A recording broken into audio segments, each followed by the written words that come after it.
Margaret et Paul étaient ensemble depuis 63 ans. Un jour, un homme du nom de Mike est venu à la recherche de Paul. Il lui ressemblait étrangement et avait une histoire choquante à raconter.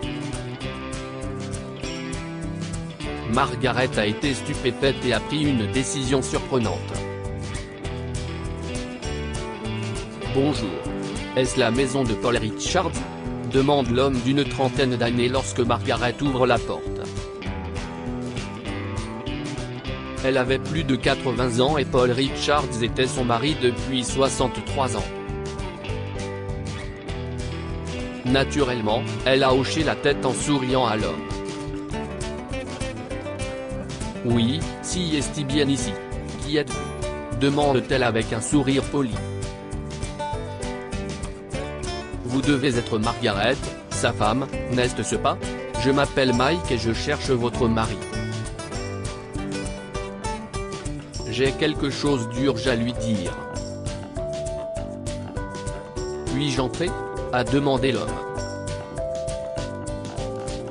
Margaret était perplexe, mais elle hocha à nouveau la tête et fit signe à Mike d'entrer. Il y avait quelque chose qu'elle reconnaissait en lui, mais elle n'arrivait pas à mettre le doigt dessus. Elle appela Paul pour qu'il descende. Ils vivaient dans une maison modeste en Californie. Leurs enfants étaient dispersés dans tout le pays. Elle n'avait aucune idée de la raison pour laquelle cet homme voulait voir son mari, mais les bonnes manières passaient avant tout. Voulez-vous du thé, Mike ? Margaret a demandé poliment. Oui, merci, a-t-il répondu et il a regardé autour de lui en attendant Paul, qui a finalement descendu les escaliers. Chérie, que se passe-t-il ? A-t-il demandé à Margaret lorsqu'il a vu un plateau de tasses de thé. Paul, voici Mike. Il veut te parler, dit-elle en faisant un geste de la main vers Mike, qui avait un air sérieux sur le visage. Bonjour, Mike, ravi de vous rencontrer, a déclaré Paul en lui serrant la main. En les regardant se serrer la main, Margaret se rendit compte que Mike était l'image même de son mari lorsqu'il était plus jeune. Ils avaient l'air de deux personnes d'une même famille. Si est alors que Mike prit la parole, tirant Margaret de ses pensées intérieures, je voudrais vous parler de quelque chose d'important. Bien sûr. Asseyez-vous, s'il vous plaît, répond Paul, et ils s'installent tous les deux sur les canapés du salon. Je suis sûr que vous vous demandez pourquoi un parfait inconnu vient de faire irruption chez vous. Mais je vous promets que j'ai un but. Mon père est en train de mourir, a révélé Mike. Oh, mon cher. Je suis désolé, a commenté Paul, en sirotant la tasse de thé que Margaret lui avait apportée. Continuez, je vous prie. Il s'appelle Stephen et ma grand-mère s'appelle Vanessa. Vanessa Haven, dit Mike en regardant Paul comme s'il était censé reconnaître ce nom. Mais l'homme déjà âgé ne l'a pas reconnu. Paul a hoché la tête, mais Mike n'a pas continué. Écoutez, je suis vraiment désolé pour votre père. Mais je ne sais pas ce que cela a à voir avec moi. Vous ne vous souvenez pas de Vanessa Haven ? Demanda Mike, son regard sévère laissant transparaître une partie de sa colère. Je suis désolé, petit. Je ne me souviens pas, répond Paul, s'arrêtant un instant comme si quelque chose dans sa mémoire voulait se souvenir. L'intuition de Margaret a commencé à se manifester et elle a dû intervenir. Quel âge a votre père, Mike ? demanda-t-elle. Mike hocha la tête, sachant que la femme avait compris ce qui se passait, même si elle ne pouvait pas encore le confirmer. Mon père a 62 ans. Il est atteint d'un cancer en phase terminale et il veut vraiment rencontrer M. Richards. Pourquoi ? demande Paul, confus. Margaret a croisé les bras et était plongée dans ses pensées. Stephen est le fils de Paul, n'est-ce pas ? Quoi ? Paul réagit avec stupeur. Oui, a confirmé Mike. Vanessa.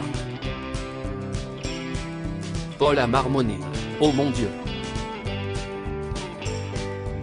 Je me souviens maintenant. Vanessa vous a parlé de Paul ? Comment sait-elle où nous vivons ? Margaret poursuit.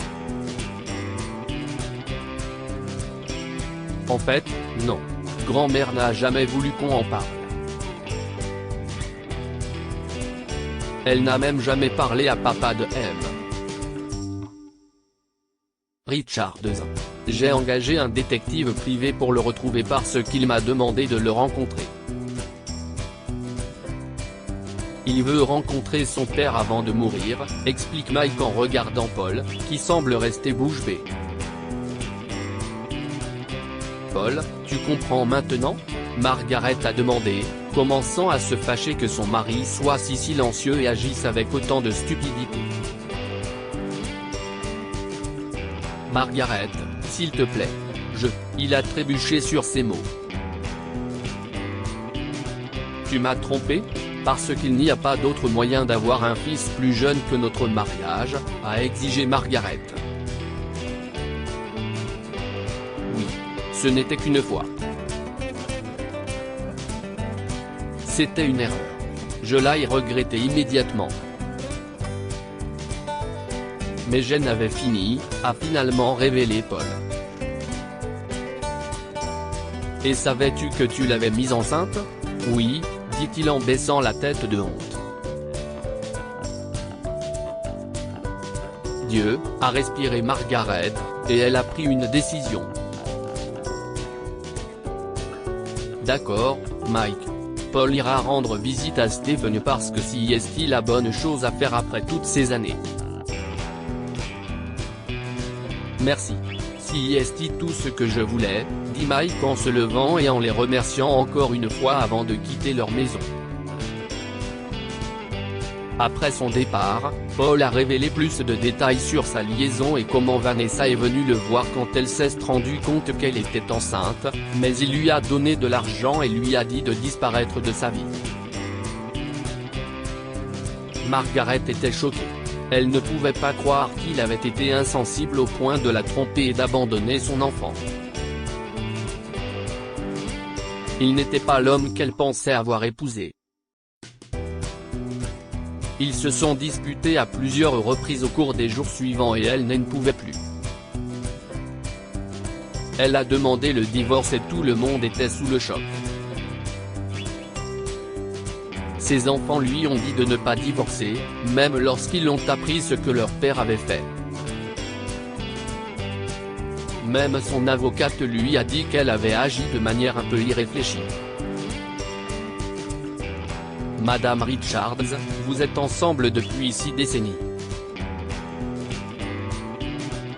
Êtes-vous sûr que si est la bonne décision ? lui a demandé M. Samberg lors de leur rendez-vous. Que feriez-vous si votre conjoint vous trompait ? a demandé Margaret. Je choisirais le divorce. Mais si est différent ? Ce n'est pas le cas. Que feriez-vous si vous le découvriez 20 ans après le début de votre mariage ? a-t-elle répliqué. L'avocate acquiesce, comprenant enfin où elle veut en venir. Vous avez raison. Nous allons nous occuper de toute cette paperasse. Entre-temps, Paul a rencontré Stephen, qui est mort quelques jours plus tard. Il voulait faire plus ample connaissance avec Mike, mais ce dernier n'était pas intéressé. Je n'ai fait ça que pour mon père. Il le voulait, pas moi. Vous avez abandonné ma grand-mère. Vous ne pouvez pas m'avoir maintenant, a-t-il expliqué. Après la finalisation du divorce, Paul a quitté la maison californienne du couple et est allé vivre avec leur fils aîné dans le Nevada. Margaret n'a jamais regretté sa décision parce qu'elle ne pouvait pas pardonner sa tromperie, ses mensonges et le fait qu'il évitait la responsabilité de ses actes. Que pouvons-nous apprendre de cette histoire? Les actes ont des conséquences et il faut toujours en assumer la responsabilité. Paul a abandonné son enfant et a menti à sa femme pendant plusieurs décennies. La vérité est venue bouleverser sa vie. Certaines personnes ne peuvent pas pardonner, quel que soit le temps écoulé. Tout le monde a dit à Margaret d'oublier la trahison de son mari parce que trop de temps s'était écoulé. Mais elle ne voulait pas passer plus de temps mariée à lui. Partagez cette histoire avec vos amis. Elle pourrait égayer leur journée et les inspirer. Lire aussi, après 56 ans de mariage, une femme âgée trouve une lettre d'adieu de son mari. Abonnez-vous à Mon Mama sur Google News. Partagez.